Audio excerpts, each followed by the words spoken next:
Hello and welcome back to the Will I Vike It podcast. My guest today is Sally-Ann Spence from Berrycroft Hub. Yes. Welcome, Sally. Hello, good to be you. Normally on the other side of this doing the interview. I am. This is a little bit different for me. I've got to make sure I don't just start interviewing you halfway through. Well, if you've got any questions, that's fine, because it is a conversation. It's not an interview as such. I'm not an interviewer. So, so I thought we'd start off by talking a bit about what you do and how you got started. But because you do a lot of things, you want me to narrow it down? We'll narrow it down, I think. So we'll start off at least. We'll talk about Berrycroft Hub and what it is. Right. So, Berrycroft Hub was a little bit of an evolution of ideas and concepts and everything else. And basically, I do a lot of research based around dung beetles and restoring of castland, which has a tenuous link to archaeology because obviously the area. And also I work with hoards and remains from archaeological digs that are insect based to look at, so I can build up more of a picture of the environment at that time. Yeah, it was in coordinated. And then I have students that come here because we're on a farm, and I've got wonderful spaces here and got a lot of archaeology here. And we have students come here and stay and do various different things. And so I started trying to do more research. My funding comes and goes, such as the joy of funding for various projects. And I need to do a lot of work on this particular project for 40 years, really. It's a long-term project. And we had a student here at the time, and he was busy chopping down trees with stone axes and hollowing out log boats, and as you do, had bits of dead horse in various states of decomposition, all these things we could do and host here because of the farm and what we can provide. And he wanted to start doing workshops as well. And I thought, well, actually I'm so passionate about what I do. I've already converted a room in my house into a laboratory, and I have my own entomological students and ecology students, coming to that lab. So it would be good to start perhaps running some public workshops. And I also do work within the museum trade.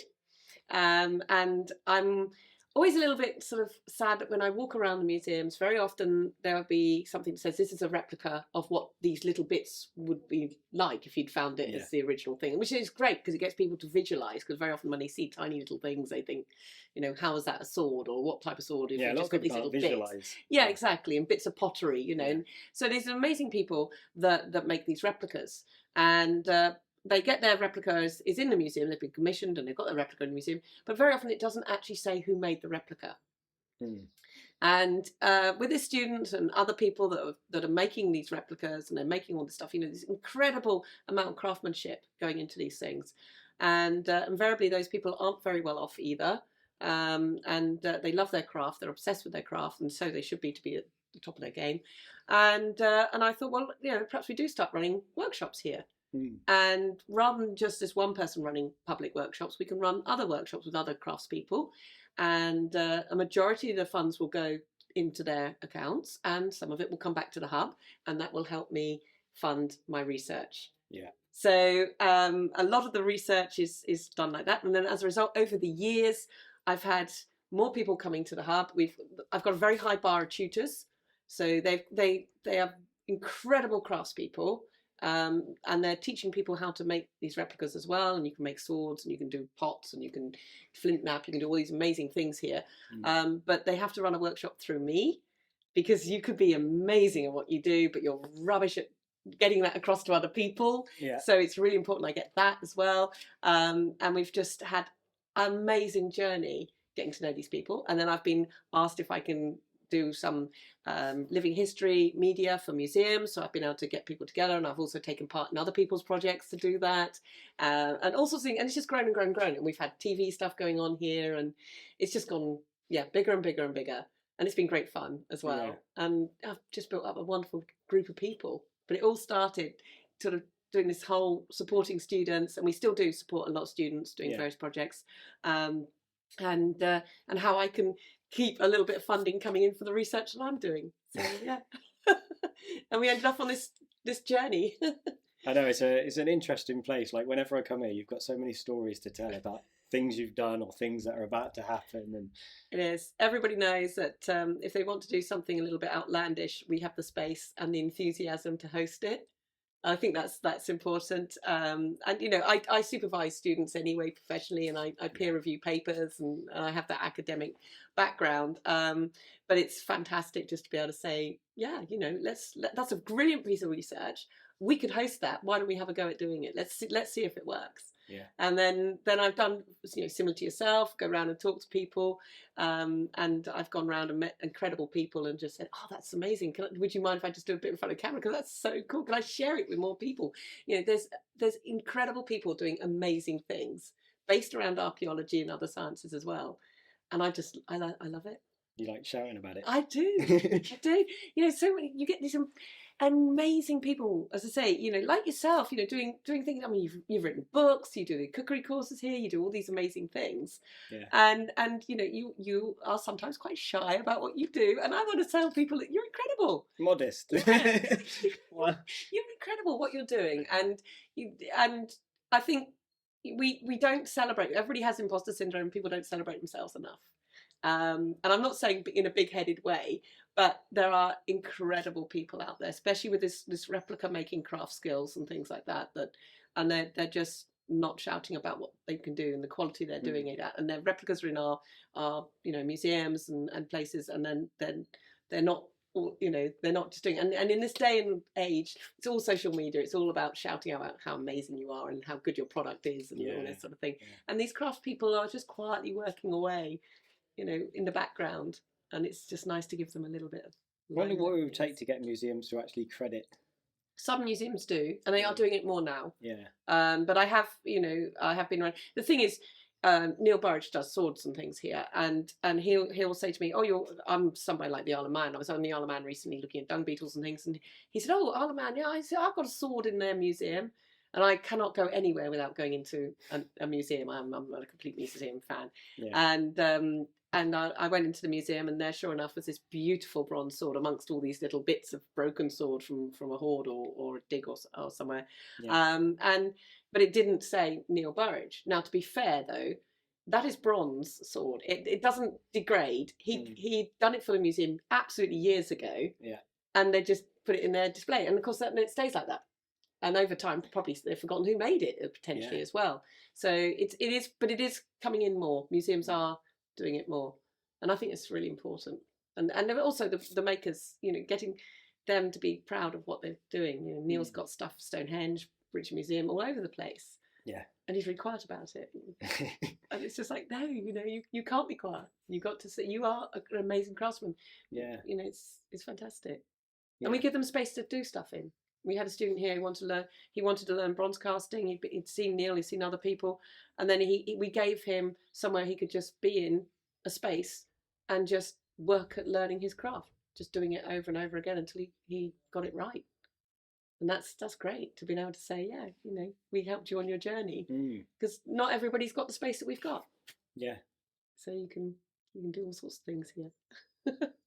So you said you started out with dung beetles, right? Yes. So you should probably still with dung beetles. I know it's your love, isn't it? Right? Absolutely passionate. Absolutely passionate. And you've been on TV with them, and yes, I've done lots of things with dung beetles. I've just come back from a big science conference when I've been talking about dung beetles. So why dung beetles? Why not? So well, when you go into entomology, you choose. Entomology is such a huge science. So entomology is the study of insects, a massive science, and you naturally go down a route. And I did go down, I have to say, the popular route, which is beetles, which is Coleoptera. Yeah. So everybody loves beetles, and they tend to be the more popular group than sort of others. And then, you know, we farm here. I'm a farmer's daughter as well. I have my own area of ground that I rent, and I keep animals on. It's part of my research work and everything. And I'm looking very much at sustainable farming, natural increasing biodiversity, not losing it, and various other things. And I'm obviously got that interest with how we've looked after and farmed livestock throughout the millennia. So looking right back to the Mesolithic times all the way through. And dung beetles are absolutely vital to the whole natural system.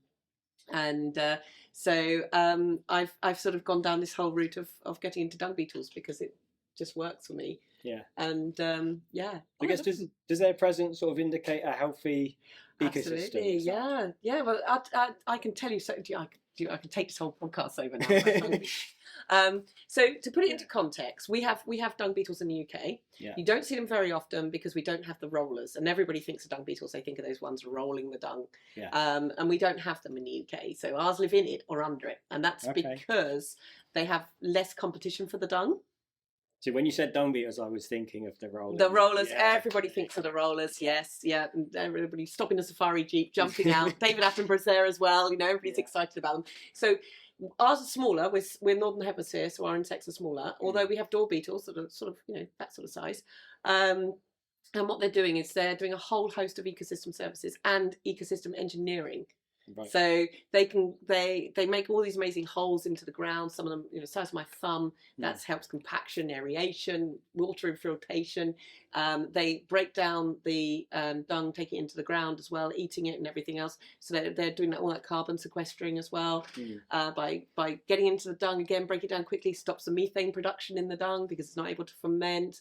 All these amazing things they're doing, and ultimately they're getting rid of the dung, and so they're breaking down parasite cycles as well. So lots of parasites pass through the animal, go into the dung, carry on their life cycle, migrate out the dung, get eaten again. That stops. They can't do that because if the dung beetles get rid of the dung really quickly, that's the end of it. They carry these little tiny mites on them, really cute little mites, and they're phoretic. They live with the dung beetle as a symbiotic relationship. Not like the ones on slugs. Some, you see them on carrion beetles and things like that as well. And they'll jump off the dung beetle when they get to the dung, and they go off and look for fly eggs and mites, little things that they can eat.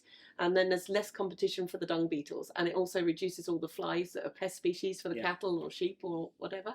And they've got different dung beetles active all year round, and some of them fly in the daytime and some of them fly at night time, which means that birds and things can eat them during the daytime.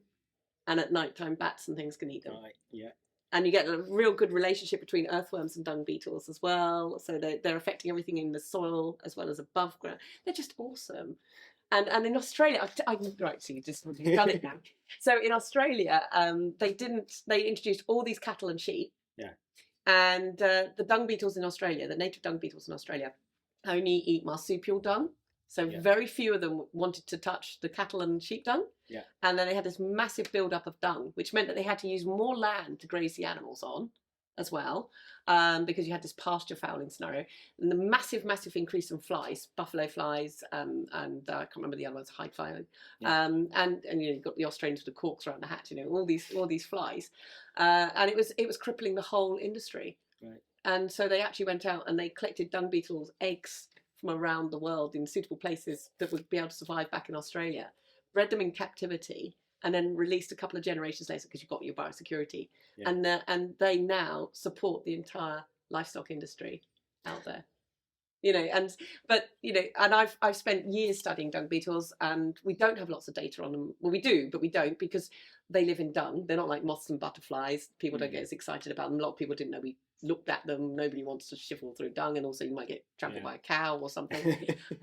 So they're very hard to identify the different species. So we decided for the State of Nature report, the IUCN report, which is an International Union of Conservation, we decided to get lots of data on how the dung beetles were doing.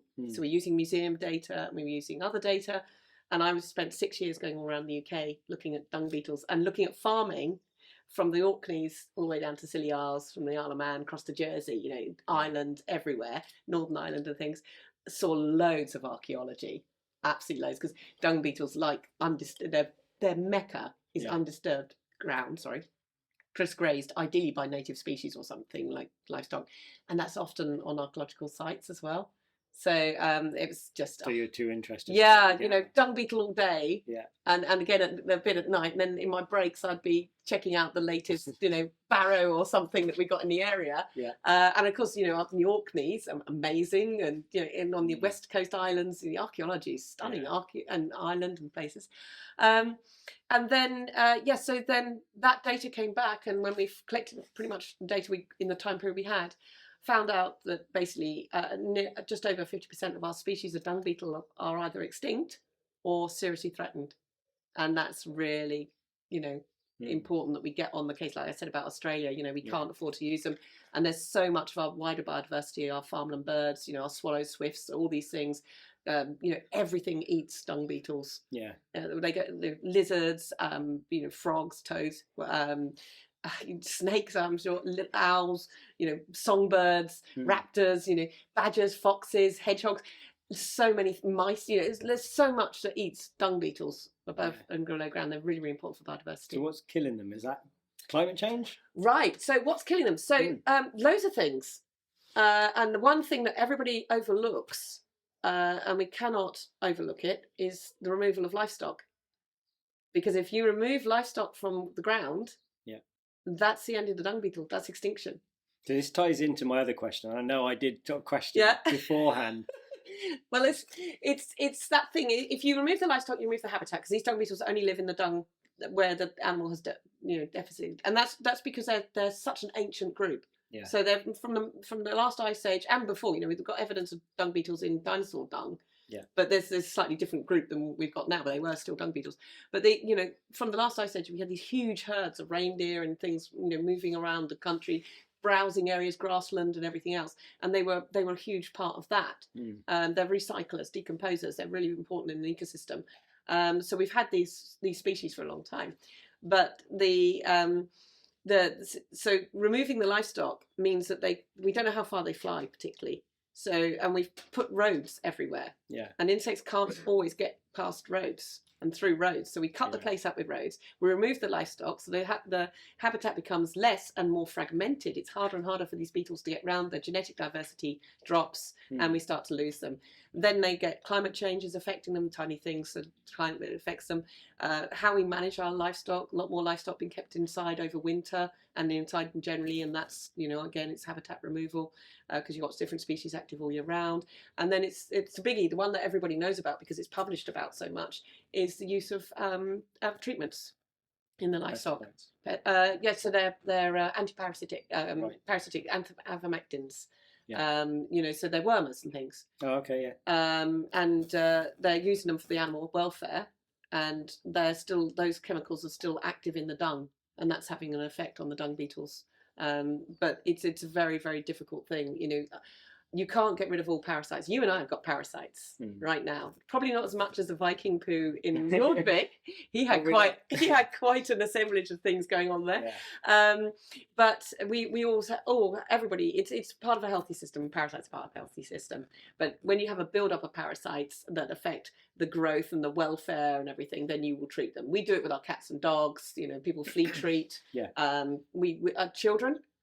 Your child had nits. My children had nits. We've been lucky so far.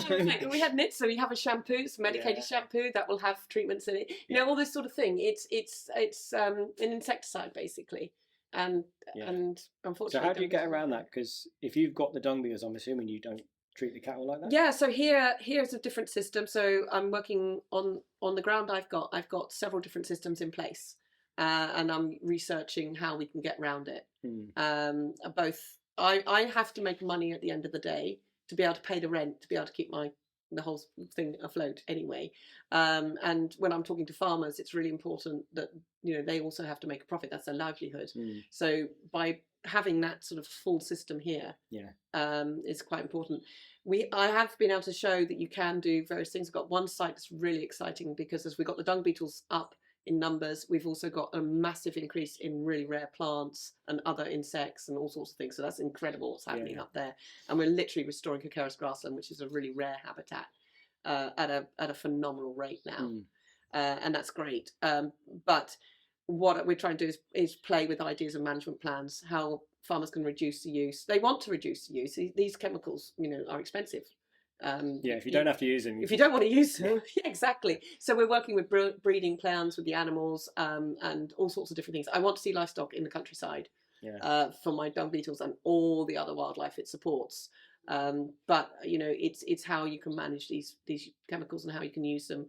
They weren't here before the war, but you did have dead animals before the war. You had, if you had a really poor animal that just didn't respond to samfoin and all the other natural things, it died.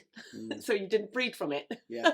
Nowadays, you know, nobody wants to see a dead animal, and nobody wants to see an animal suffering. So you Yeah. treat it. You do the same with your pets at home, and that's what the farmers are doing as well. Mm. And it's just what we can do. There's no magic wand yet, but I'm working on it. And at the moment, I go all over the UK working with farmers and bringing management plans and toolkits that they can put in place, and they are taking it up everywhere. It's so Yeah. positive, and that's because, again, you know, they want to be more environmentally friendly. They're trying to do what they can, and they want to cut their costs. You know what they're having to spend, and they want a better system. Mm. So it's been huge, and we've got loads of people on board doing various things and working with it. So yeah, I'm dung beetles. It's interesting though, that kind of, I say, symbiotic again relationship between cattle and something like a beetle, because it's not something I'd ever really thought about. Yeah, no, very much so. But yeah. So the climate change kind of thing at the minute is a lot of talk about not eating meat and removing. Yes, it is. And actually, from what you're saying, that's actually quite important. Yeah, no, I need livestock in the countryside for the biodiversity that it supports is colossal. Yeah. And if you don't have the country, as I say, cattle and sheep and everything are there. Go back in time to the as I say, the last ice age, when we had many animals roaming around. They don't roam very much. Now obviously they're more enclosed. You know, I'm not a huge fan of the massive intensive systems. But that's being driven by the consumer and the retailer, and feeding our rather large population. The cost of food. The cost of food. You know, most people, you know, I produce meat here, and yes, it is more expensive because it's cost me more to get to that point. Mm.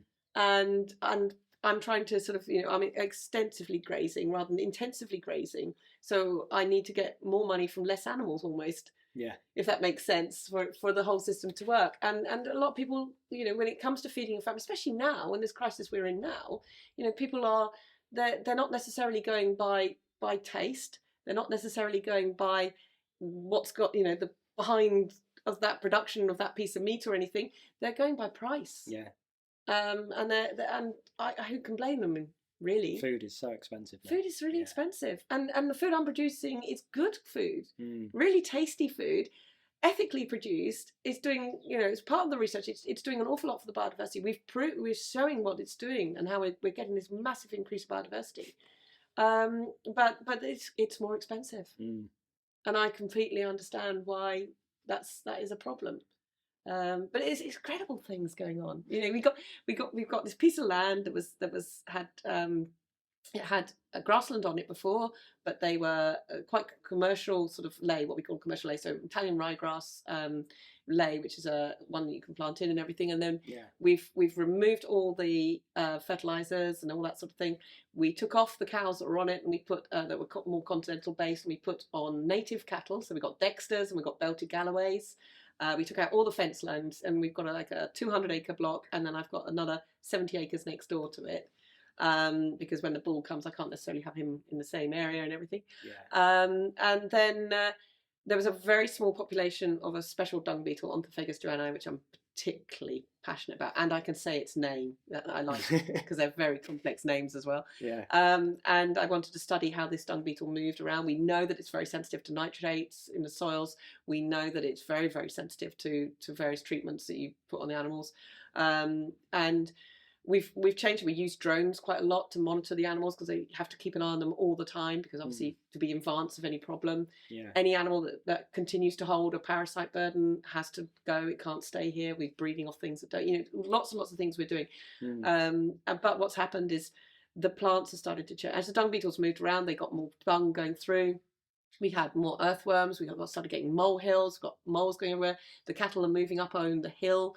As they move up through the hill, they're creating little pathways. Lots of insects sun themselves in the pathways, size this out, and they use the pathways to get through. We had the moles chasing the earthworms up were chasing the dung beetles that were chasing the cows, and then we had lizards coming out that were sunning themselves on the molehills because there's bits of chalk that are nice and warm, and then of course they can eat the dung beetles and everything, the flies on the dung, And then we had lots of mice coming in and all these things. And then, of course, the kestrels are coming in because the cows are changing the height and the swards. The kestrels and the owls can all feed because you need different height swards and things like this. And then they are taking the mice, and then because the mice where they've had holes and voles and things, and they've left the urine, the bees are picking up that. So we've now got bumblebees coming in, and it just went on and on and on. And this whole system went from being an arable, well, not an arable, but a more intensive grassland to being this incredible restored habitat. And now we've got gentians and all these amazing flowers coming through, and we've been able to prove that they're not coming through from anywhere in the area. They aren't in the area, that we've reactivated the original seed bank. Oh, wow. So, all these things, and I never set out to do that. All I wanted to do was to increase, have more of an understanding of a dung beetle. And we've just opened this Pandora's box, which we expect, because this is ecology. Ecology is all about systems. Yeah. And we opened this Pandora box about, the whole ecology of Calcareous grassland going on. It's great. I love it. All because this little tiny dung beetle. Yeah. Don't overlook dung beetles. Dung beetles are awesome. It reminds me a little bit of that. I don't know if you saw years ago, there was that video that went around about the wolves being reintroduced to Yellowstone. It's like that, but on a Wiltshire version. Yeah, it is. It is. It's my thing. They are just, they are a real keystone species. Yeah. And they're really, really important. And they've just been overlooked in many respects. But they do need dung. And so we do need animals. And those grazing animals in that sort of thing. Our wildlife hasn't really changed that much over a very long time. And they still, they're adapt. We got generalists and we got specialists, and we're losing the specialists more than the generalists because they find adaptation quite hard. But these, that interaction of livestock is a real big part of our countryside. And where it's changing is where we're doing it more intensively.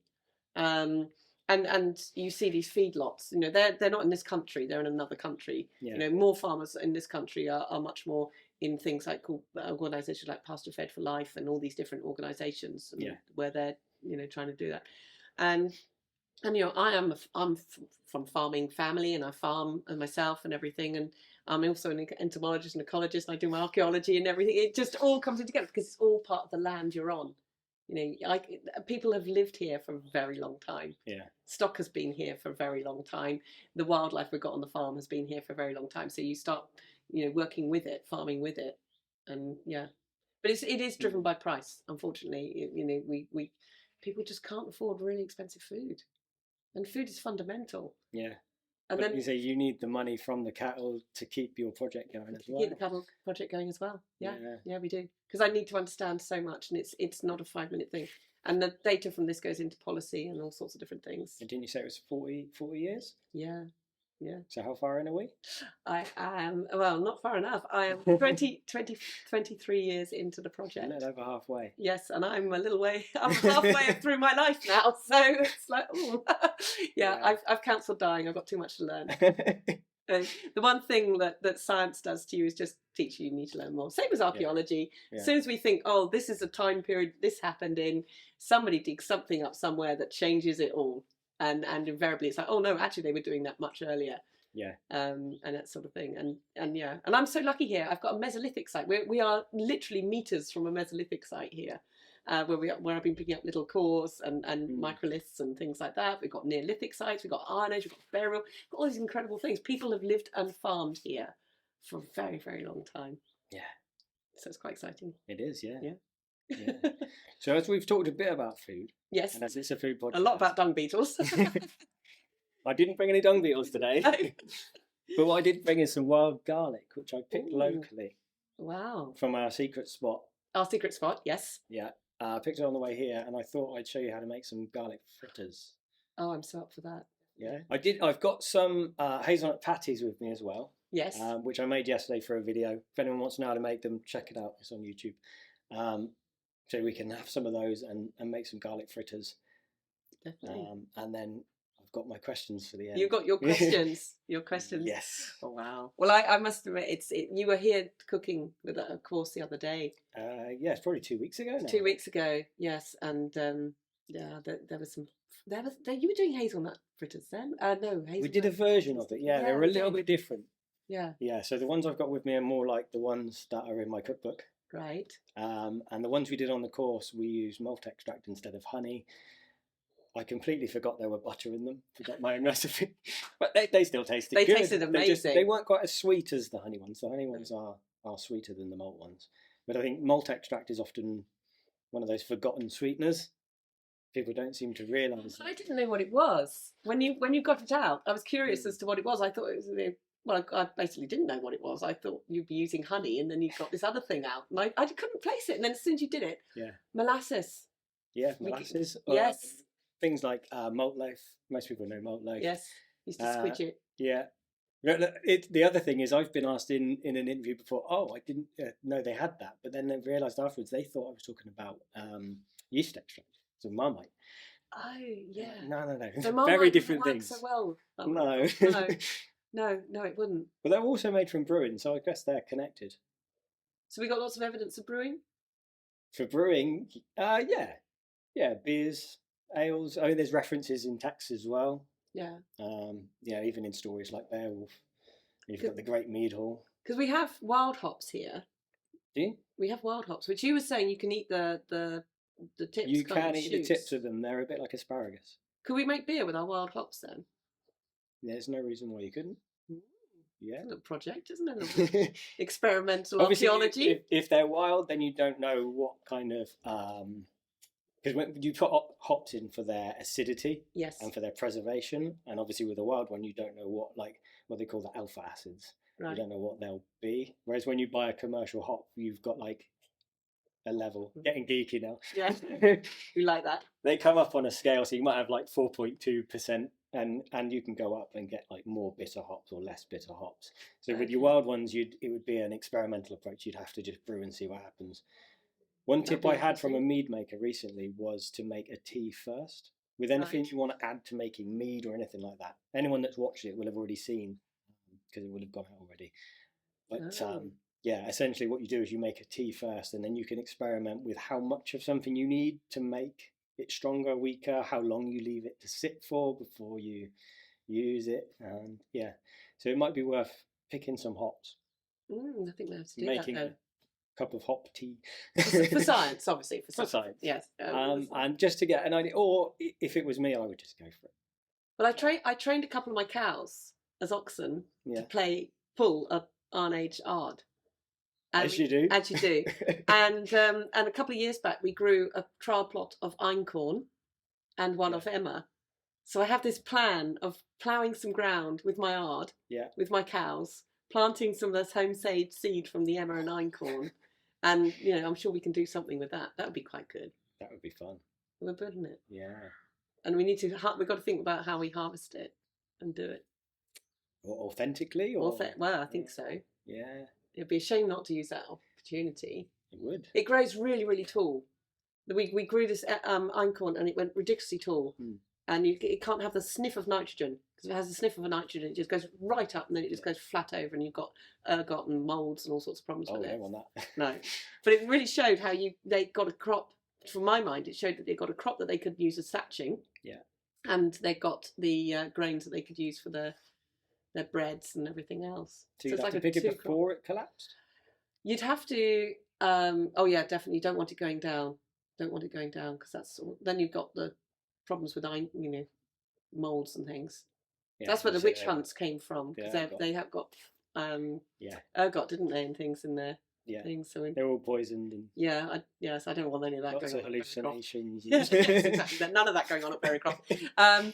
But yes, we got to. That would be good fun. I'd love to do it. I've just not done the planting with the cows as well. Because you'd need some way of milling it as well. Well, that's going to be grindstones, isn't it? I'm after a bit of elbow grease. I'm after a kernstone. If anyone out there knows where I can get one. Oh, that'd be good. I've been around Torm and everything, and no one seems to sell them. Oh, right. It would be good to have. Will you just sit there and do that? Yeah. That's a lot easier than the saddleback stones. Yeah. So I think saddlebacks they used earlier in the period, and then it moves into your Kernstones. Yeah, and then I think even later in the period they were using like watermelons and stuff to produce it on that's when you get into the stage where you've got a village with a bakery. Well, it would be nice to do the whole thing. I've got a bit of ground I can do it on. I've got the cows. Yeah. The yard is actually belongs to Butser, but I'm sure it's still here, and I'm sure if I ask them nicely. And then we've got the seed, so we could do the whole thing through. Just that and some beer. Yeah, and I've got a thatcher who'd be really interested in working with some of the straw. So this is how Berrycroft works. Isn't it? This is what happens. It's like, oh, that's a great idea. We've got it on camera now, so you've got to do it. Yeah, I got to. This is every time. This is what sort of thing happens. But yeah. So what I'll do is I'll set up my little hob.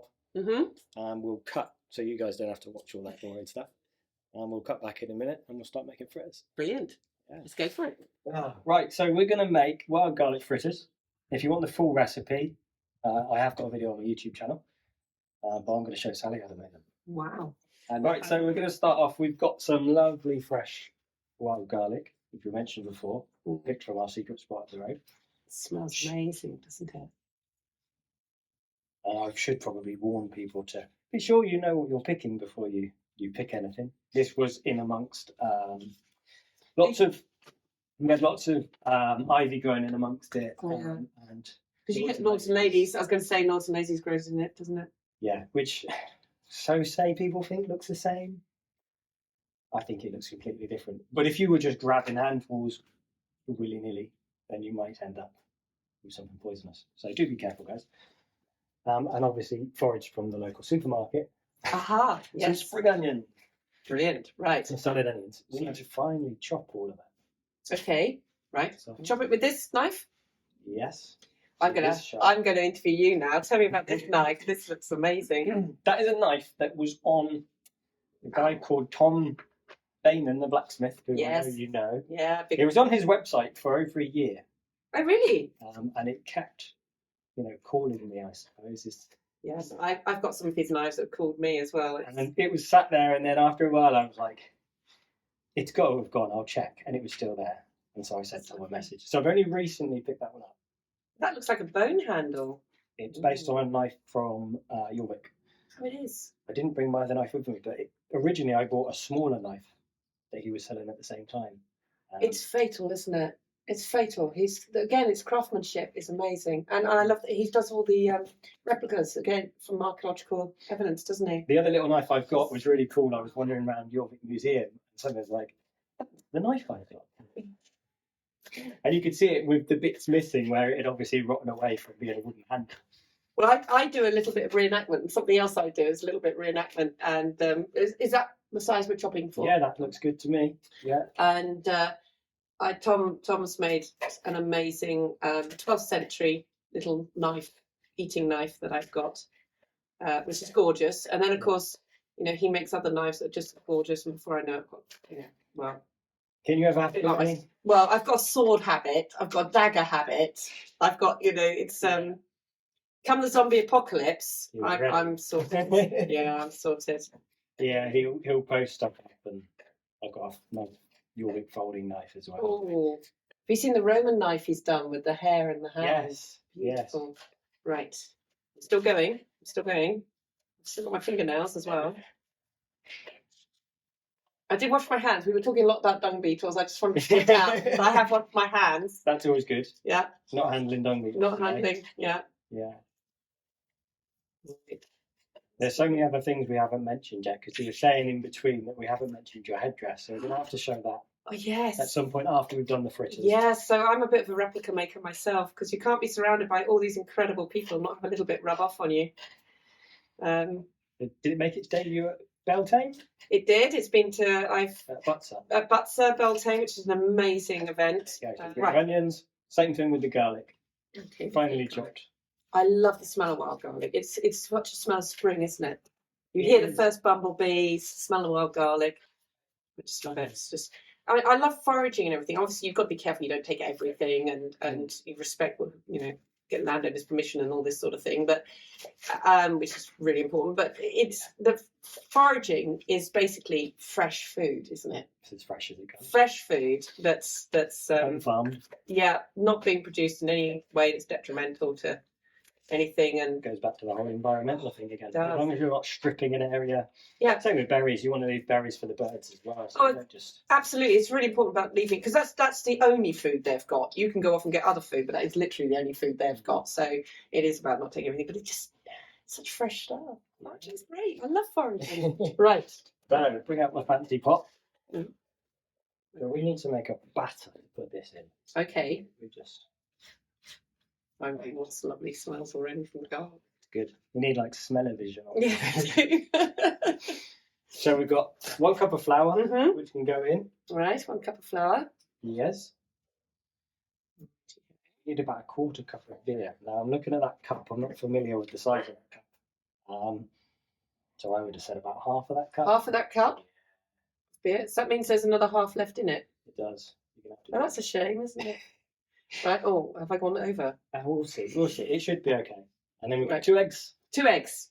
Not from my chickens. Not from unfortunately. why not from Normally your would be. chickens? So I've had chickens for over 15 years, and I discovered this morning that they can get a thing that makes the egg smell like fish. And I didn't think you'd appreciate that. Eating my breakfast this morning, I was like, "Can you smell fish?" That's And it was the lovely. eggs. Really? Yes. So they can get Oh, thank you. high omega content, which they can get if you feed them beans and like leafy greens too much. I didn't know But that. apparently it's a genetic thing. Because this time of the year you can get goose eggs, which I love. Because you get lots of yolk. They're massive. Yeah, lots of yolk in a goose egg. Last time I had one of those with a big plate of chips. Well, we cooked an ostrich egg last year as well. And we had to use a Dremel to actually get into the egg. No one could crack it.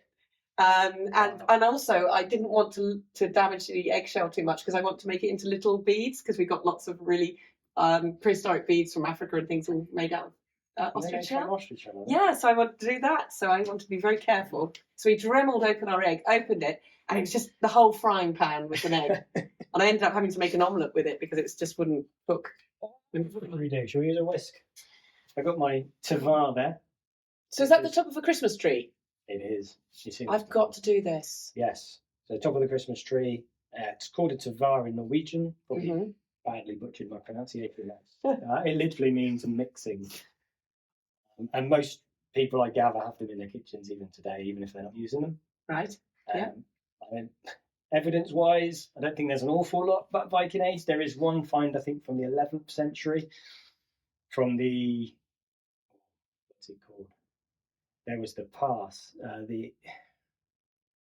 should know this. So, because all I can think of is the Khyber Pass, and I've got to carry on in my mind. No, in Norway, there's the pass that because of global warming, it's melting at the moment, so they keep on. Oh, that's where Secrets of the Ice, where they're pulling out all they've now got the 2 skis because they had one ski that they found, and now they found the other ski, and they found horseshoes, and they found a foot of a horse as well, and a dog that had not that I've been really following this.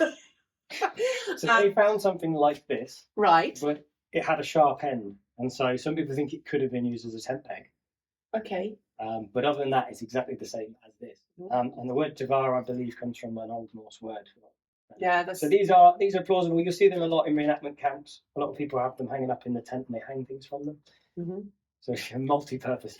But there's no reason to say that they wouldn't have been using them like that, though, is there? And you can. They say you can use them for mashing as well. I've tried. So it's okay. It's not great. You'd want to really boil your potatoes, though, wouldn't you? No potatoes. Oh, no. Vikings. No, Vikings. No potatoes. Don't mashed turnips. Mashed turnips. Mm-hmm. Yeah. Yes, potatoes were quite a late addition, really, aren't they? 17th century. Yeah. So, things. Right. Okay. If I should prefer a spoon, I can get you a spoon. No, I'm going to do it authentically. What I love about this food, it's very simple food, isn't it? But then, were they, what were they doing with? How much evidence do we have? Are we looking at residue? In pots and things like that? There's a bit of residual stuff. A lot of the things are based on things like seeds and pollens found in places like Norway. Mm-hmm. And they find like oyster shells and that, stuff that actually survives. Yeah, and bones as well. So bones are interesting because previous to the Anglo-Saxons, at least, we have whole bones that are found. Like in the Roman period, they tend to find intact bones. In the Saxon period, they tend to be fragments of bones, which could imply they're cracking them open and eating them. Yeah, that would be my best guess. We actually, there is a Norse story where Thor tracks the bones. In fact, he doesn't. I should remember the story before I start telling. You're being recorded now as well. So he serves up his goats because he can bring his goats back to life the next day and they pull his chariot. Oh yes, yes. And in one story, there's a couple of farm children, and Loki convinces them that the best bit about the meat, is the marrow and the bone, and so they crack them open. And it's the one thing they were told not to do. And so when he puts the goats back together again, they've got lame legs.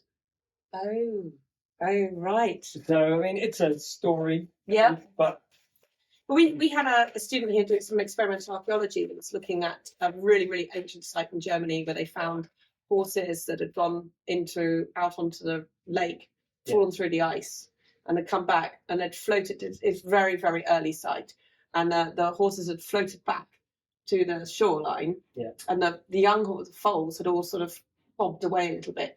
And when they dug the site and found this, the big horses all had signs at their butchery, but no meat as such, but the bone marrow had been taken.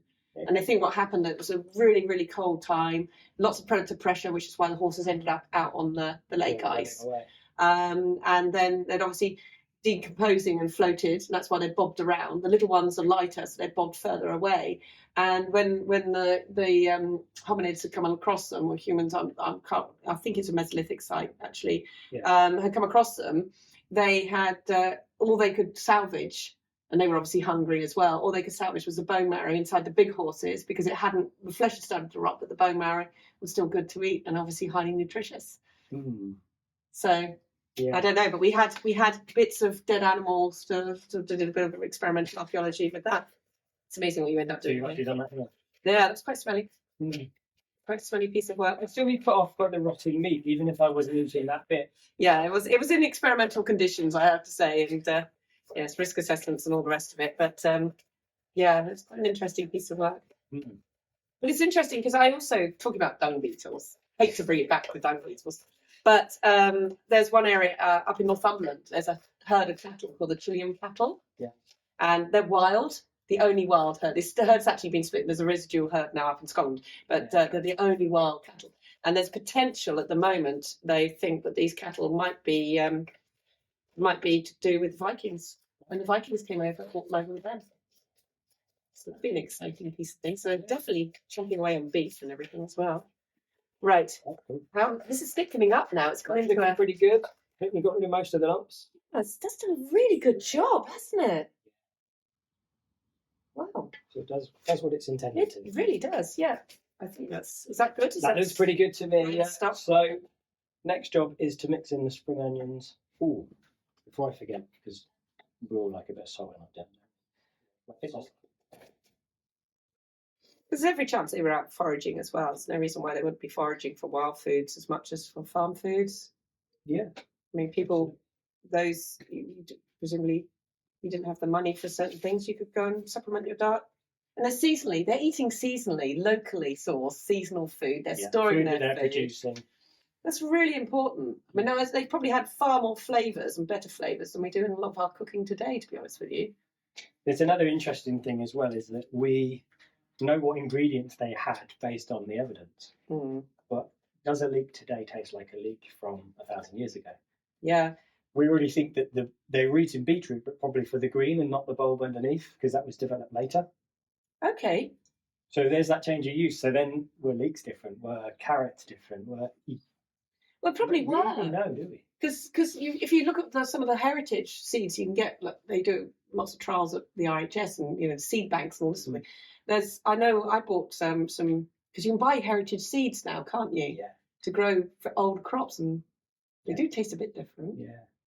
Oh, that's quite interesting. Yeah. And this is a pot. That's a replica pot.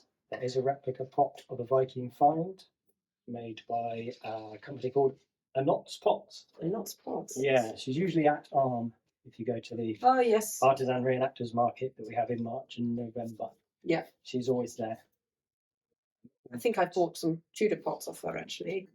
She does multi-period, so she probably would have done. Yeah. She's got jugs, cups, beakers. Yeah, really nice work. Yeah.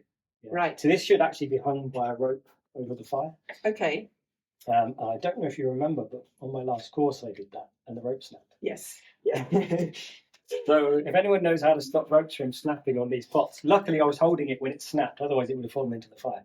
Yes, that would have been devastating, actually. Yeah. So thank you. Right, so we'll give this a mix up. Can I just show you everybody's what it looks like? She says that it all slips around. God, I really smell that. It's amazing, isn't it? Such a short season. You can eat so much of wild garlic as well, can't you? You can eat the flowers, the buds, the leaves. You can eat the bulbs, but you need the landowner's permission before you uproot it. Yeah. But the bulbs are edible. The flowers are great. They really, if you eat one of the flowers, they almost explode in your mouth with flavour. See, I love all that sort of thing. As a really young child, I used to find honeysuckle, wild honeysuckle, and used to pick the flower, bite the back off it, and suck this tiny amount of honeysuckle, nectar out of it. I grew up on a farm in the middle of nowhere, and we didn't have mobile phones. We didn't have any of that sort of thing. You know, I had the last feral, what I call true feral childhood. You know, we could just go for the day, and our parents, I don't know if they had a level of concern or not, but we'd just be gone. Yeah. And we'd make camps and we'd have fires. I was really young making a fire in a wood and things and doing all sorts of things. Yeah, absolutely. Yeah. And we ate sort of stuff. You knew what you could and couldn't eat. I was going AWOL from about 7, 8 onwards. My daughter's 6. Yeah. She's not going. Can you imagine that now? Can you imagine it now? Used to. I knew you could boil water. You should boil it before you drink it, and that sort of thing. Yeah. But we used to go off. We used to, make a campfire. We knew how to. You had to scrape everything away so the leaf lizard didn't catch fire, and we had those skills. These were as really young children, and used to wild camp loads. And we were distant enough, but still on our own farm. But we had that lovely, wild childhood. It's such a shame people can't smell this. It smells beautiful. I love cooking with fresh food. I love food that is, as I say, seasonal. I think that's a big problem with our food. It's just people expect everything all year round. And so it has to be grown somewhere. And then, of course, it has to be bought in and travelled and messed around with to keep it fresh. Yeah. That's the sort of thing. So, I do like fresh food. Packed in bags of nitrogen normally. Mm-hmm. And chlorine, isn't it? They often pump into salads and things. It's you can all do something small, even if you've grown cress on a windowsill with your children. My daughter's just brought some home from school. Yeah, so they should. Yeah, we used to do it with. We used to have eggshells, like the eggshells we had a minute ago. We used to put kitchen roll in them. Yeah, that's it. And then draw a face on them and put cress at the top and just learn how to grow. Yeah, because you don't need to have a huge garden or anything. You just need to have that opportunity to grow something. Some herbs. Yeah. I mean, salads. You can grow salads all year round. Things like rocket and spinach. Go out on the windowsill. Well, we can't in our kitchen because the jackdaw has it. But otherwise, we have. And my place would be beetles. And my cockroaches and everything else because everybody has cockroaches in the house. I'm sure. In their kitchen. Yes. I gather they used to get out, but Harry dealt with them. Yeah. Well, I spent a little while studying cockroaches, and I had boxes and boxes of them in my different species in my kitchen because it's nice and warm in the kitchen. It's an old farmhouse. We've got an old solid oil-fired aga, so you've got this lovely heat. It doesn't dry everything out, and it's just a great heat.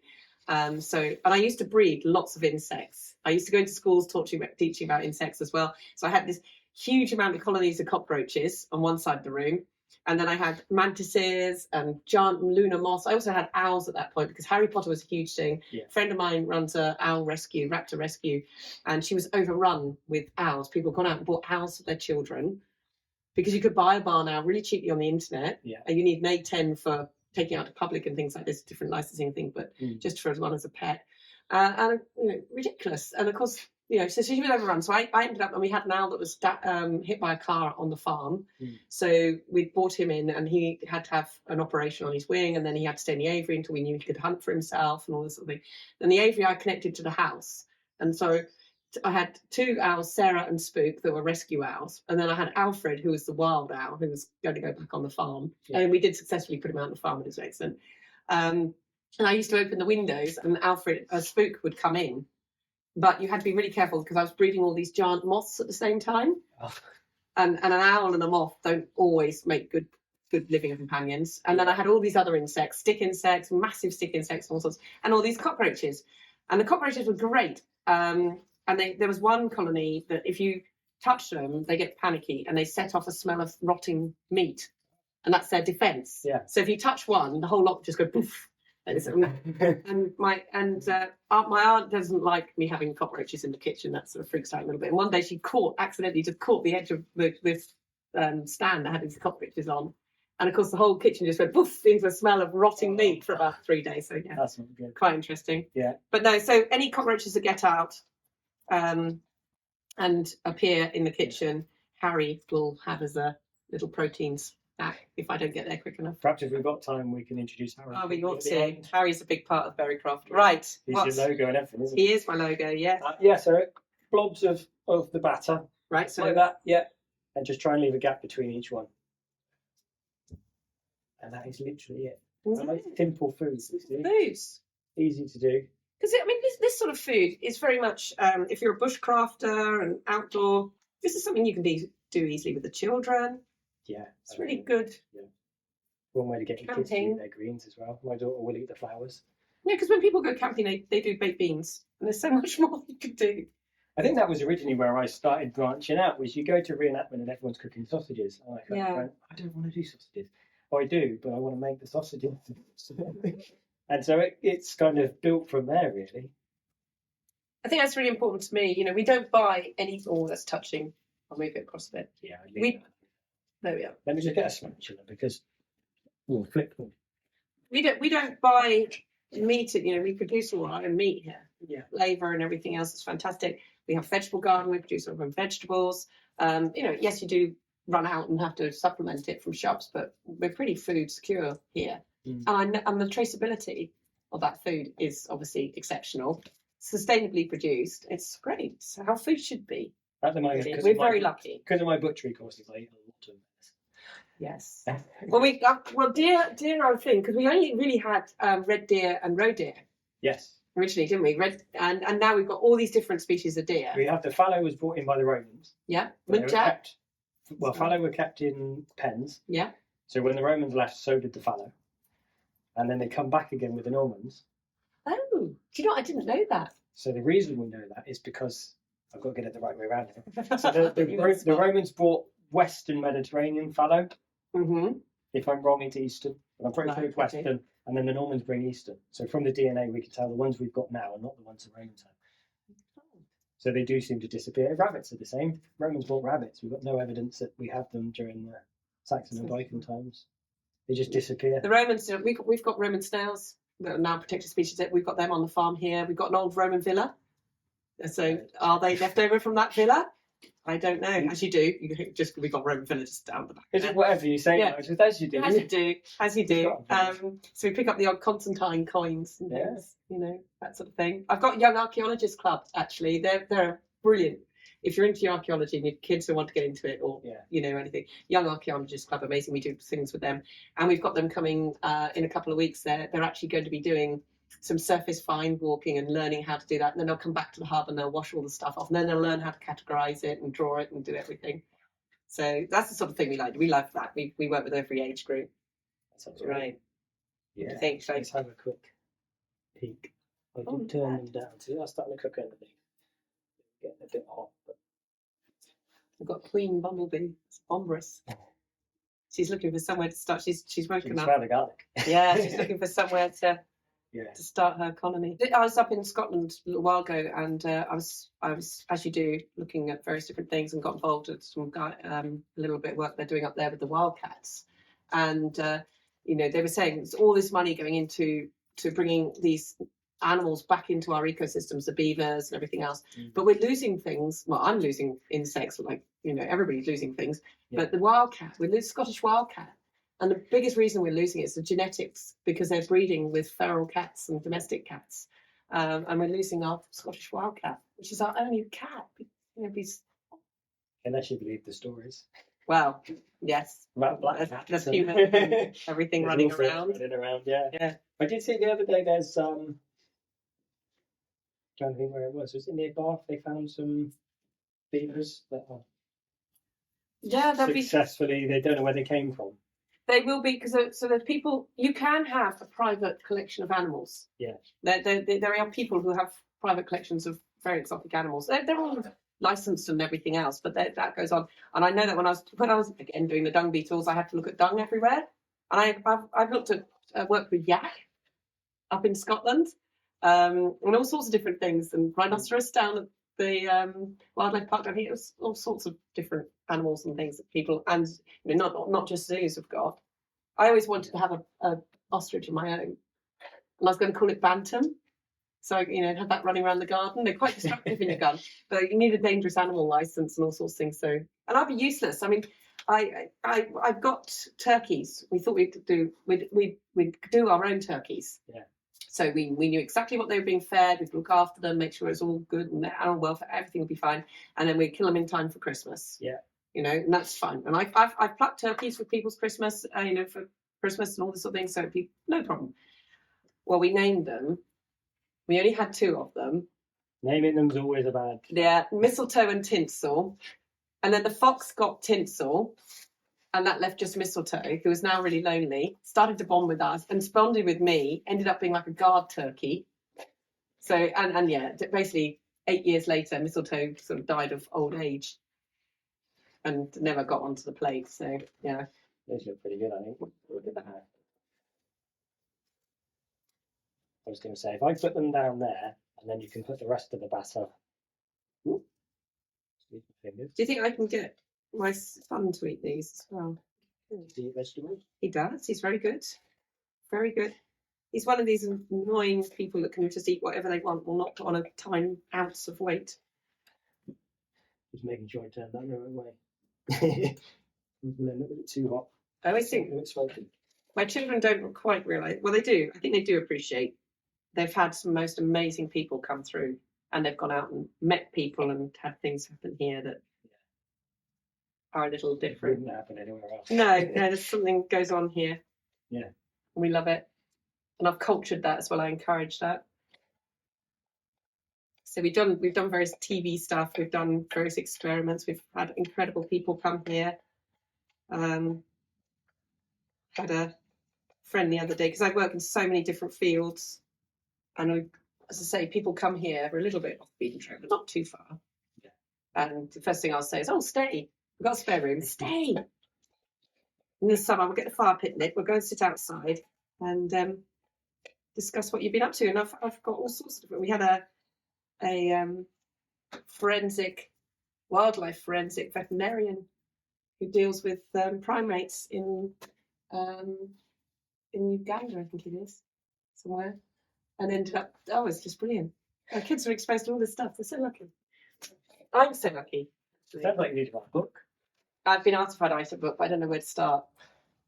I really don't know where to start. It's a long book. It'd be volumes. You're writing your books. Oh, You've just brought out a new book, haven't you?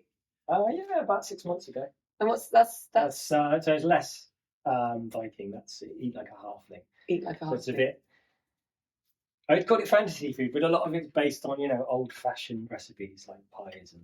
So you're still using food that you can easily source. You're not. Are you using like 5 Chinese, 5 spice, and that sort of thing? No, I was quite particular as well. So I had a lovely recipe for a chili chocolate brownie. Ooh. It's amazing. But then I thought, do hobbits or halflings have access to chilies? So I was almost looking at it from the same perspective as a reenactor, going, can I use that? No, I can't, because they wouldn't have had it. Yes. So I had my reenactor. Just watch that, because I played Eleanor de Provence at Evesham. Did you? And with my reenactment group, which is Britannia, and yes, I didn't mean to play Eleanor de Provence. It sort of happened. One of my sons is hugely into his reenactment, and he does World War I and II and medieval period, and Knights Templar and things. And I dropped him off and ended up staying and getting involved. But because I wasn't prepared, I had to whiz round and buy the kit there. So it was these parents do stupid things like this to support our kids, don't we? And that someone said, oh, it's hasn't been hand stitched. And you'll need to either stitch over the top of it by hand or take it all apart and restitch it. It's like, I was only dropping my child off for 5 minutes, and now I'm walking around. And I would normally wear, I've got quite bad eyesight. I hadn't got my contact lens with me, so I'd taken my glasses off. I stood in horse muck as I walked around you walk around the village, town, and I walked into a load of horse muck because I couldn't see it. And then I actually lost my little toenail because I walked through the camp, and someone had quite rightly, because it said their account had left a box with chainmail and everything in it. Oh. Because I got my glasses off because they're not authentic. I couldn't see where I was walking, and I went smack into this and took. So it was a it was a baptism of fire. My introduction to that type of reenactment. Did you do it again after? COVID then came in. Yeah. So I'm hoping to get out again. The thing is, I do so much work in various different places. I'm always pinging all over the country. Yeah. But I intend to get involved again. It was great fun. I did enjoy it, and I love talking to people, as you might gather. And anything that brings history alive and prehistory alive, and just anything's it's brilliant. People love it, don't they? Yeah, they do. You know? Courses are really popular. Yeah, people do. I think it's being able to actually touch and smell and yeah, rather than just reading about it in a book. Absolutely, and you know, I struggled with I'm very academic, but I also struggle quite a lot with dyslexia, believe it or not. And it's something I've been really aware of because I've got boys, so that you know it comes out more in boys and girls for some reason, but that's how it is. And but I'm really aware of how people can learn. Nobody is sick. That's just I've never ever met a thick person. I just don't think that exists. I think people just need to learn in different ways. And once you've worked out how you need to learn, then off you go. I'm not very academic, so for me, this hands-on is what ingredients do we have? What can we cook? Absolutely, everybody learns practically. Yeah, you know that's the thing. And if it's, I did Tudors. No, the school was doing Tudors, and one of my sons was trying to get his head around the Tudors. And somebody said to me, I come from Suffolk originally, and they said, oh, Kentwell Hall in Longmouth and in Suffolk, they do a reenactment, like big Tudor thing. And so I thought, right, we'll go. And I don't know how they get, you know, it was just amazing. And we ate Tudor food. They spoke to us in sort of medieval English and wore all the kit. And you were just completely immersed into it. And it was great. And he spent a day doing that, came back, got back to school, did a project on the Tudors, also came top of the class. Wow. And he'd been struggling with the whole concept, but he just had that trip out. Yeah. Made all the difference. And that's what these workshops do, doesn't it? It really helps people learn stuff. It sticks more, doesn't it? You can remember stuff. If someone says to you they had wild garlic, you might forget tomorrow. But if someone sits there and shows you how to make something with that wild garlic. Yeah, I'm going to be making these again. Well, I haven't tried them yet, but... We can also remember that they had wild garlic. Yeah. And they had frying pans. Yes, that's it. So, and a little electric. A little electric hob. Yeah, a little electric. Look at that. So these are... as you know, because you were around when we put them on the course, I got another participants to do it. But these are a mixture of butter, honey, and eggs with flour and then crushed hazelnuts. Okay. They're quite sweet for the Viking age, and we possibly think that a lot of the honey would have been used for making mead for ceremonies rather than as a sweet dish. But then perhaps, as we have to speculate with these things, it's possible that someone that was of a wealthy status would make something sweet for maybe a banquet feast. Okay. As a show of wealth. Okay. So I'm showing my wealth today. You're showing off your items today. As an Anglo-Saxon pig farmer from Swine I'm showing you my... Well, I'm feeling very spoiled. I'm feeling very spoiled. Thank you. I'd probably keep them for the pudding, I think. I was going to say, if they're more sweet, sweet. and are you going to have one of these as well? Of course, yeah. I'll let you grab one. Wow, that's right. Gosh, cooked all the way? Mine is. Yeah. Good. Okay. Oh, that's lovely. Do you know, I'm not a huge fan, I can tell you now, I'm not a huge fan of spring onion, but this works brilliantly. Should have said it at the beginning. No. I've made them without. And obviously, there's no recipes from the time, so they'd use what they had available. So you could chuck a few herbs or something in as well. But this works really well. This must be nutritionally, this must be pretty healthy. It's got to be, hasn't it? It's got green leaves in it. I can taste that beer. Quite a hoppy one. It is. It's in the butter, isn't it? But it works. Yeah. Oh, they're really nice. And it's made them again. Well, you know where to get your garlic from. The recipe is in the book, so you can copy that. So which book is it? These are in volume 2 of Eat Like a Viking. Because I've made pesto with wild garlic. That's the one everybody makes. Yeah, much the standard one. I haven't made the. Oh, they're really nice. Have you done the elderflower fritters as well, then? I've never done those. I have done elderflower fritters. I made elderflower champagne. Yeah, I've done that.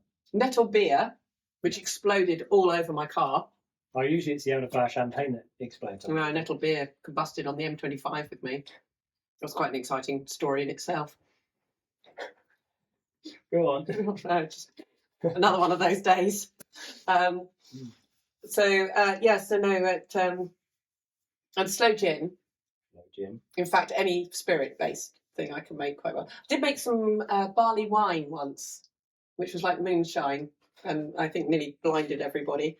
I've not done the birch bark, the sap. I'd like to try that one. I did that. My neighbour was chopping down his trees, and knowing what I do, he sort of said, "Before I take it down, because you can't do any harm, do you want to tap the tree?" So I did. So it's the one time I've done it, and I made a mead. It was very nice. You did a mead with it. That's a good idea. And then I gave him a bottle to say thanks. And then he gave it back. He gave it back? Yeah. He said it tasted like a wet dog. Oh. So you see, I would have kept rave that. reviews. Yeah, I was going to say, I would have kept that and just continued to see whether it continued to taste like a wet dog. Because presumably, as the more you drank, it probably didn't. I don't know. I quite enjoyed it, to be honest. But he said it tasted like a wet dog. So he said, if you like it, you can have it back. He said, I didn't want to just throw it away. Oh dear.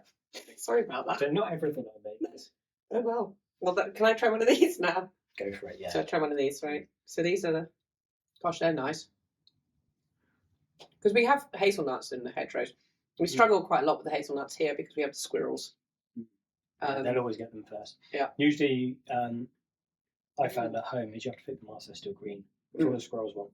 That's the same with the walnuts. The squirrels will take them. But you can eat them. You can eat green walnuts and hazelnuts. I've pickled walnuts. Yeah. Do you think the Vikings were doing pickling and bottling? Well, not really bottling, but maybe in pots like your terracotta type pots. Because they'd have to be storing the food. If you're eating, the only problem with eating seasonally is it's very seasonal. So you'd need to preserve, which is partly why I do the fermented garlic. Is we don't know for sure that they were fermenting garlic, but it's a possibility because it means I've got garlic now that's from last year. So I've had it for the full year. And you can do it in a clay pot rather than a jam jar. Right. So there's no reason to think that they weren't doing that as well. You could use vinegar.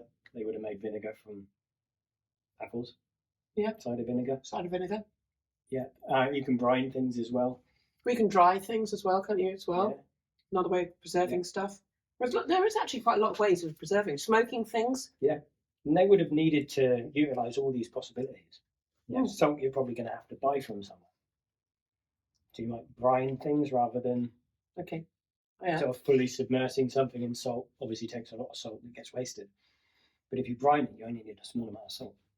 There are some old bacon recipes that are brined rather than submerged. Submerged. Yeah, I was going to say, I should imagine, there would be that feast and famine, so trying to make that food last. It's this time of year, isn't it? Really? Yeah. The hunger gap, as they call it now. Well, we still do it here. We have a pantry. It's an old farmhouse. We have a pantry. I don't know of hardly anybody these days who has pantries. But we still have that facility here, and I'll hang things up and I'll dry them out, and I'll store them and jams and things. The downside is that occasionally you find yourself buying some raspberry jam when you're out or something, and then going back home and remember you've still got raspberry jam from about 20 years ago that's now sort of gone into a tiny sort of pellet of sort of like, I don't know, it's quite chewy jam. So if you do store stuff, you do have to eat it. And people get very excited, and then they bottle like garlic pesto, they do all this stuff, and then it all goes off, which is not really the way forward. The whole idea is last year still. So have you got some from last year pesto? Two from the fermented garlic. Really? So I've got two jars left over from last year. Oh wow! There's not a lot of point in me making it this year. No, there isn't. No, there isn't. You're going to Till I use the other one. But then the temptation is there, isn't it? Especially if you like cooking and things. These are great. I'm back into my savoury again. They're lovely. I feel very healthy eating them. Nettles are great. Do a lot of things with nettles. We had the nettle soup. Nettle soup. On the last course we did nettles from here, didn't we? Wild garlic. Yeah, That nettles. went down really well. Nettles are great for wildlife as well. Mm. So people think I must remove all the weeds and plant things. But see, weed is just a plant in the wrong place. Mm. And if you want insects and things, you want a native plant that just grows up naturally out of the seedbed, because the adults of the stage, the insect, might be eating something different to the larval stage. Mm. So you need to give that whole thing. No, I love nettles. Well, when I don't land on them. Yeah, we usually keep at least some nettles in the hedgerows in the garden. Yeah, nettles are good. Just, That's lovely. You can come again. I will. Yeah. September 30th. Yes. Can we give a quick plug to your course? We can, yeah. Is that allowed? It's my podcast. Go on. Go on. Yeah, so I run cookery courses, as we've sort of implied a few times, I think, already. One of them is in the room just here. Mm-hmm. And the next date is 30th of September. Mm-hmm. So you can get from Berrycroft's website, which is... Sorry. It is www.berrycrofthub.com. I'll put a link underneath. Yeah, keep me aware. I'm talking my mouth full. Sorry, everybody. It's the problem with the food podcast. It is. Well, it wouldn't be a problem if I stopped eating, but it's so nice. So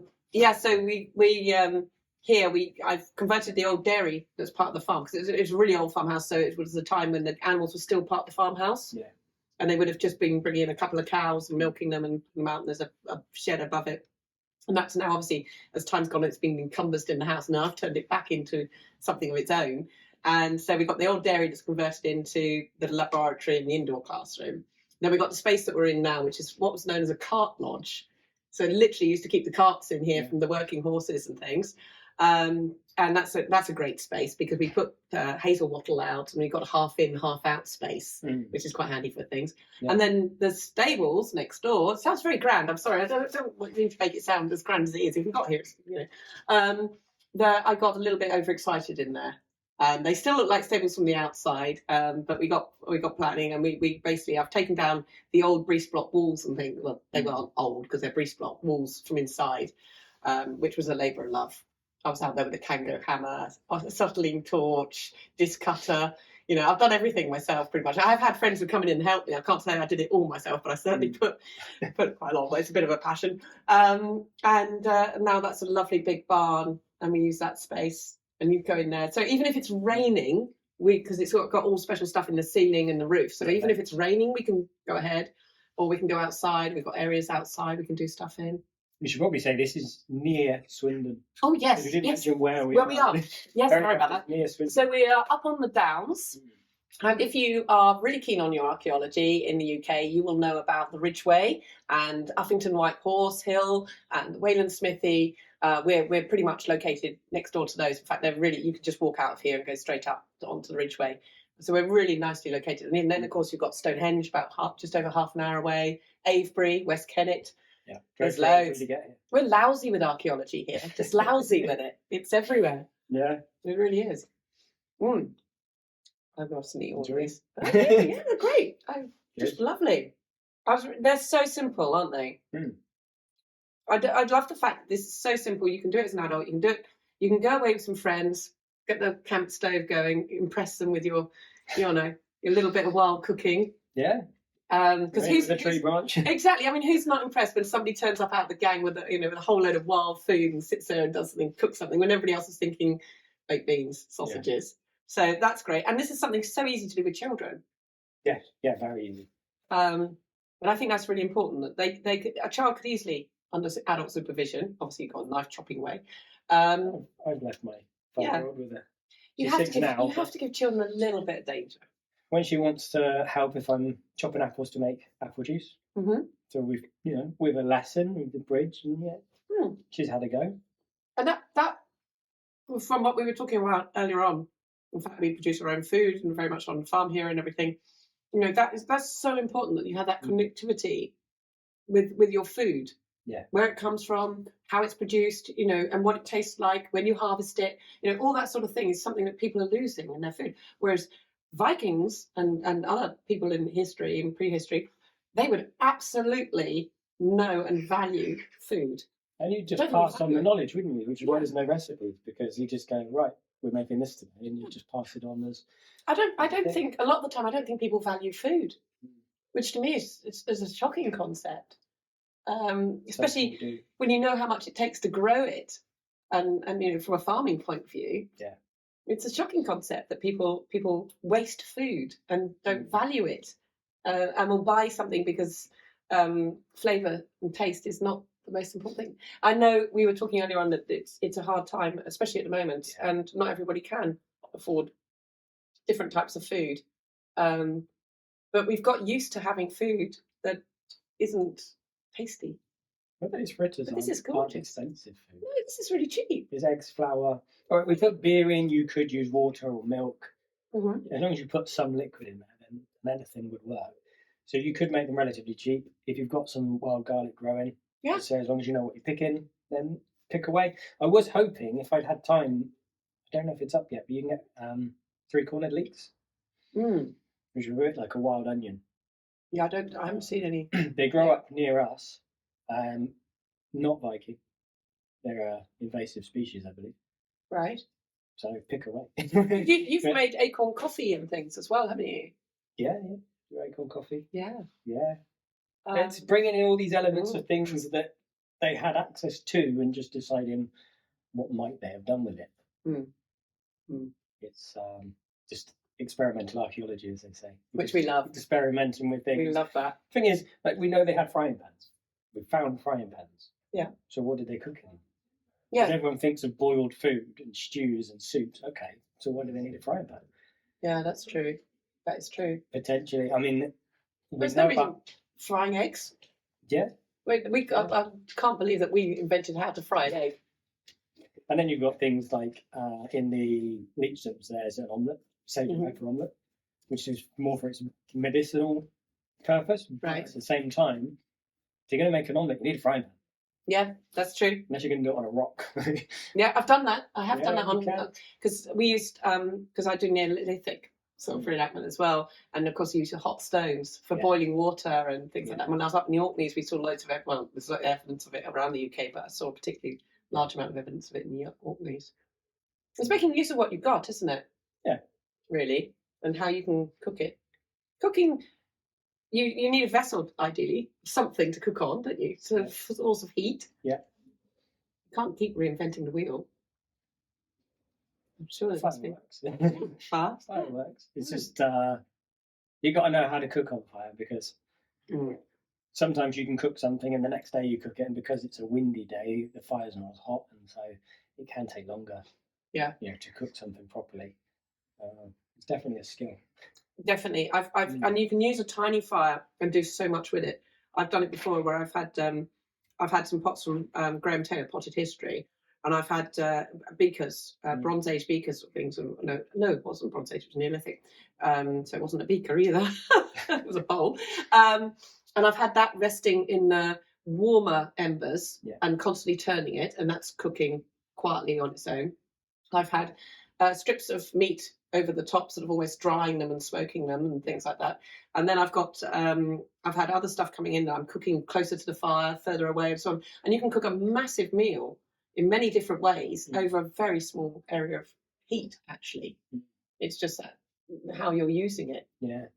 Which is, and obviously if you're going to go off chop firewood, that's an energy loss, isn't it? And then you've got to haul it all back, potentially chop it again. Because someone then said to me, you get hot with a fire many times. Yeah. And then you bring it back and you've got to now cook it and, set light to it and get going and start your fire and everything else.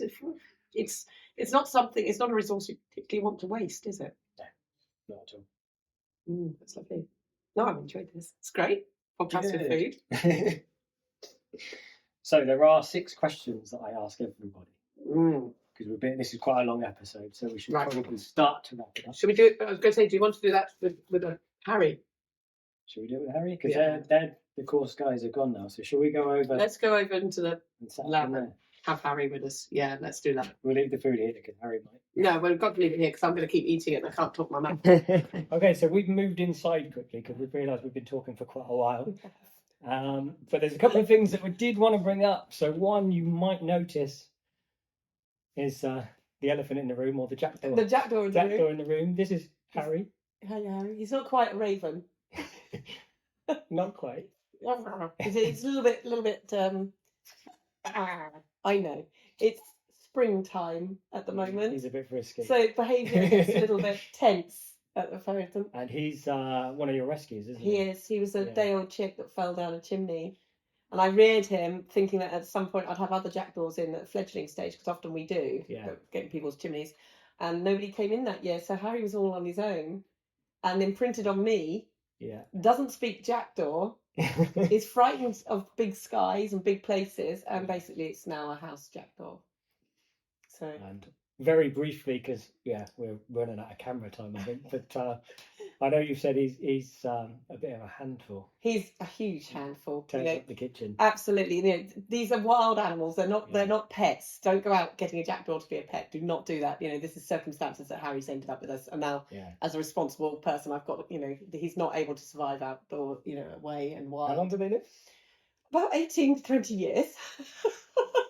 And Harry's been destroying my house for the last 7 years, so it's interesting. But he's very, very curious. Yeah. And keen to learn, constantly learning, and so as a result, he's our logo.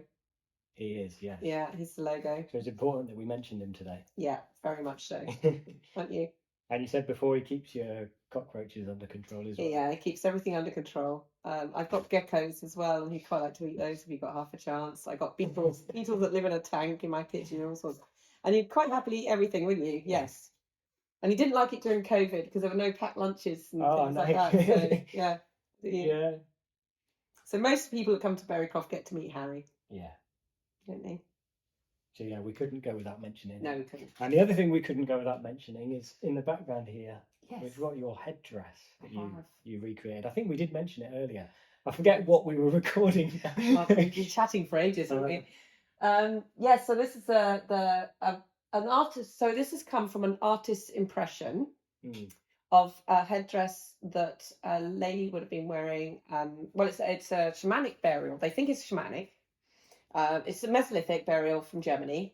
Yeah. And a place called Bad Durrenberg, which is where this came from. And when they excavated it, it's got the remains of the skull cap, the deer skull cap, roe deer skull cap, and the boar's tusks and teeth and everything so the fur and the feathers and everything is interpreted. Yeah. But it's a very sad story. She was found with a very young child, and she had this most amazing anatomical problem with her neck, which meant that if she put her head over to one side, it would affect the blood flow and everything. She'd go into like a semi-conscious state, which meant that she could presumably go into this state without needing anything to get her into that state. Right. Yeah. And the fact that she'd continued her life and had a child meant she would have required looking after. And the fact that the grave goods included various other things as well sort of pointed that she might have been in that type of position within the community. Yeah. But she'd also had a really bad abscess and everything on her jaw and things, and there's every chance that was going through the breast milk into the child too. So it's a bit of a sad story, but it's a stunning piece of work. I went to the I've always been taken by this, and when we went to this World of Stonehenge exhibition in British Museum, I was very lucky to go there a couple of times, and there was the parts of the headdress that was there, and it's like, right, I'm going to make it. So I've made it authentically. I've made all the cordage. I've drilled all the holes through the bones and teeth and everything with flint and everything else. So yeah. And you occasionally wear it, right? I wear the whole kit. I put my whole kit and I wear it, and tell people about the whole story. Yeah. So it's great, or what we know anyway, and explain that this is pre-written word, and you've got to be careful. You don't always put on what you think, because we just don't know, and how a lot of our understanding comes from graves, which is the end of someone's life. And you don't know that's how they lived either. No, you don't. It's an interpretation of. No, exactly. If someone buries me in a tux, it doesn't mean I was wearing a tux every day. Exactly that. It's that sort of thing. So, that was a real labour of love to make that. And I'd say the feathers are ones we've picked up from the farm. No bird has been plucked for this headdress. And she had a boar's throat bone just, yeah. So whether it was again, we don't know if it really was part of the necklace and if this is exactly where things went, but that's what we're going by. He's into everything. Don't miss a trick, do you? No. Yeah. I don't know if you're going to be friendly. Oh, you're going to be friendly. It's a bit like a cat, though, because I can turn. Suddenly turn him. So we'll do the last questions before my battery dies. Yes. Yes. So the first one is, if you had an unlimited budget, what would be your dream project? If I had an unlimited budget, my dream project. Well, unlimited. Well, obviously, I'm going to spend some on more dung beetle research. That goes without saying. But alongside that, I would spend that money on being able to help people try various different bits of personal research, because there are so many people out there that are doing research and want to know more and understand more and try things out, who aren't actually at university, aren't students or whatever. Berrycroft Hub, that's something I love doing here. Is we do have students that come through our universities.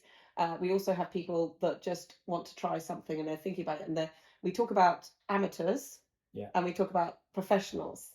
And there's a very, very dodgy lot. I've got amateur entomologists who, quite frankly, are just incredible, and their knowledge is exceptional. And I would always go back to them. So there's many people that are doing prehistoric stuff and things that would love to have the opportunity to have space and resources and things given to them so they could do something more with it. And that I would love to be able to. If I had unlimited resources and funding, it would be spent on letting people do some of the crazy things that they want to do, and learning and everything else, and being able to enable more and more people to come here and do more stuff. Berrycroft 2.0. Yeah, absolutely. I'd be a nightmare. I just want to learn stuff. There's so much I want to learn. The more you learn, the more you know how little you know. Yeah. Let's put it that way. And that's why I've cancelled dying and getting old, by the way, because there's just so much I've got to learn yet. All right, so the next question. Yes. And we're going to have to base this on what we do know. Okay. So, do you think you could survive on a Viking Age diet? Oh, yeah. I think so. Definitely. If it was like what we just ate. Yeah, definitely. For Viking, I think I'm halfway there already. Yeah, no, absolutely. Absolutely. I think it's I was taught the skills of jam making and things like that, so I've been taught how to present my food. I already produce my own food, and I've had an interest in foraging and doing foraging stuff. I think absolutely. And I think you'd live really well and healthily. Probably healthier. Yeah, I'd like to think so. Yeah. I'm knocking on over half a century, so So tied into that is there anything you'd miss? Any food you'd miss if you were on a Viking Age diet? Well, I'm sure everybody said this before. Chocolate would be a miss, definitely. And sugar. Obviously sugar's in our food, but I'm not somebody who goes out for sugar. I don't put sugar in my teas, coffee, and I'll leave sugary foods. I'm not massively driven by cake, although obviously I enjoy cake. Yeah. So sugar wouldn't be the one, but you'd need it a bit with your chocolate. Chocolate would be the hardest thing, really. Yeah, chocolate would be definitely the hardest thing to not have. Yeah. I'm partial to the odd banana. I don't suppose you had many bananas during the Viking period. No bananas, I'm afraid. No. Bananas are good for your potassium. But yeah, no, chocolate would be the one I'd miss. Brilliant. What's the worst thing you've ever eaten? Right, okay. So I've eaten quite a variety of foods. I'm very much an experimentalist. I'll have a go. If someone says, to try this, and it's pretty disgusting. But the worst thing I've ever eaten. Can I tell you about a meal that I had recently then? Or is that going to interfere with another question? Possibly. Do you want to wrap it into one question? Shall I wrap it into one question? Because you know the questions already. Well, you did ask me, you did give me a bit of a heads up. So you've got, this question is what's the worst food, and the next question is most memorable meal. Okay. And it could potentially be the same thing, I guess. All right. Well, let's go. So I was abroad, and for my worst food. Now, it wasn't worst food because it was worst tasting. It was more of a case of it was so shocking to me in many respects. And it was kebab, like a skewer stick kebab, gerbils. Oh.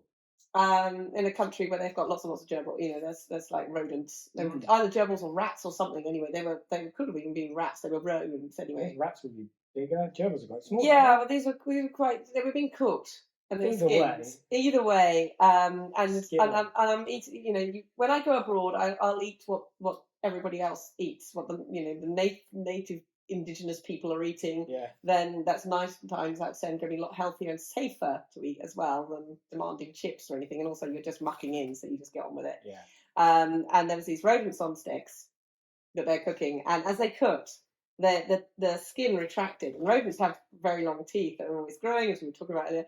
And as they cooked, they're sort of and it just so that's probably the worst meal that I've eaten. You said that wasn't about taste. That was just the experience. Just the experience of that was thing. So flavour-wise, I wouldn't make a habit of it, but yeah. Worst meal. So hang on. So that was going to be your most memorable. Was it? No, I've got more memorable meal than that. I read so quite recently. So that was your worst food. Yeah, that was probably my worst food, just on the sheer. I don't know. I just found that really difficult to get my head round. Most memorable meal would be the next question. All right, most memorable fit meal. Well, I've had lots of different meals, and in amazing places with incredible people. So lots and lots of amazing memories there with food and people, because it's people that make food as well. You know, company and everything else. And you can have. I've had the most amazing, scrumptious, full-on posh meals, and then I've been freezing cold, stuck on the side of a hill, and found a Mars bar I'd forgotten years ago and under my car, and just that's been the best thing, you know. So it's what's on the side. Yeah. But recently, because I travel all over the UK and I often stay in Airbnbs and things like that, and I was recently having to go up to the Peak District. Yeah. And I drove quite late at night, and I'd already done a lot of driving because I come from somewhere else anyway. And I decided I was going to take my dog with me because I was going to be there for a week, and they'd got me in an Airbnb, all self-contained on a farm. And I said, "Is it okay if I bring the dog?" And they said, "Yeah, absolutely fine." So I was like, "Oh, I'd love to take my dog with me." So I set off, and you can get a certain coffee shop, drive-ins now at service stations. Oh, brilliant!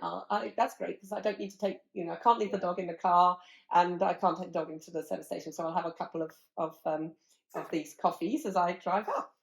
So what I didn't take on board was that you can't leave the dog in the car on its own. You can't go in the service station. And I had several coffees on my journey up, so you can imagine I got myself into a little bit of a state about that. I've learned a lesson now. Do not drink in that scenario. Yeah. However, when I finally got to this place, it was really late at night, and I should have thought, I'll stop at a service, at a petrol station, have the dog parked in the car right by the window, and I could run in and get a few supplies. But it doesn't matter, because whenever you go to an Airbnb, there's always tea, coffee. Yeah. There's normally a box of cereals or something there. I'll be fine. So drove through all this countryside, got to this place really late at night, about 10 o'clock. So it's not really late, but got there at 10 o'clock. Went in, finally managed to go to the loo, and then sat down to find something to eat, because I'm hungry. I haven't eaten for ages. And I went around the Airbnb, nothing, not even a tea bag. And the only thing I'm a bit worried about where this is heading. The only thing was a bottle of Prosecco. And that's all that was in this liquid food. So I thought, well, I can't drink a bottle of Prosecco, So, well, about 20 minutes later, I'm sat on the sofa trying to get the TV to work with a pint of Prosecco, because there's only a pint glass there as well. So now I've got a pint of Prosecco. And I'm thinking, well, I don't need to, because the first day there, I'm going to be assessing the stuff before I do the actual work the next day. So I thought, well, I'll be fine. I'll just have a sip of Prosecco, and then I'll have another sip of Prosecco. And of course, it's in a pint glass. So you're going, and then I was thinking, God, I'm really hungry. I haven't eaten for ages. What am I going to eat? And I'm so hungry. And now I've had some Prosecco. That's sort of taken the edge off my reasoning. And I ended up eating 3 dog treats, which were tasty at all. Very dry. Don't recommend. Don't eat dog food. I did a couple of weeks back for another episode.